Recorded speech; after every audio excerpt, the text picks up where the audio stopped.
Hello friends, இன்ஸ்டாகிராமில் pearls women's கிளாத்திங்னு சொல்லிட்டு ஒரு பேஜ் வச்சுருக்காங்க. அதுலேருந்து ட்ரெஸ்ஸஸ் சேல்ஸ் பண்ணுற மாதிரி ஒரு போஸ்ட் போட்டிருக்காங்க நிறையா. அதில் பார்த்திங்கன்னா நிறைய பேர் அந்த பேஜை வந்து லைக் பண்ணியிருக்காங்க. அந்த ஃபாலோவர்ஸ் நிறைய பேர் இருக்காங்க.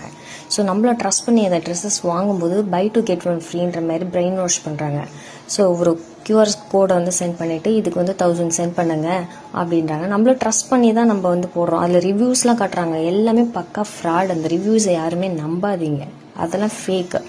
இப்போ நம்ம அமிச்சதுக்கப்புறம் நெக்ஸ்ட் டே என்ன பண்ணுறாங்க, ஒரு 1860 சம்திங் நீங்கள் சென்ட் பண்ணுங்கள், ஜிஎஸ்டி வந்து கிளியரன்ஸ் நடக்கணும், நான் உங்களுக்கு சென்ட் பண்ணுறேன்ற மாதிரி பிரெயின் வாஷ் பண்ணுறாங்க. நல்லா அப்போ நம்ம பார்த்ததுக்கப்புறம் தான் தெரியுது அவங்க நம்மளை வந்து ஏமாத்துறாங்க, பக்கா ஃப்ராடு அப்படின்னு நல்லாவே தெரியுது. மணி சென்ட் பேக் பண்ணுங்கன்னு சொன்னாலும் அதை பற்றி அவங்க கேர் பண்ணல. ஏன்னா அவங்க ஏமாத்துற ஃபேக்கான ரிவ்யூஸ் வச்சுக்கிட்டு, ஃபேக்கான ஃபாலோவர்ஸ் வச்சுக்கிட்டு நிறைய பேரை ஏமாத்துறேன். ஸோ நான் ஏமாந்த மாதிரி தயவுசெய்து யாரும் ஏமாந்துடாதீங்க.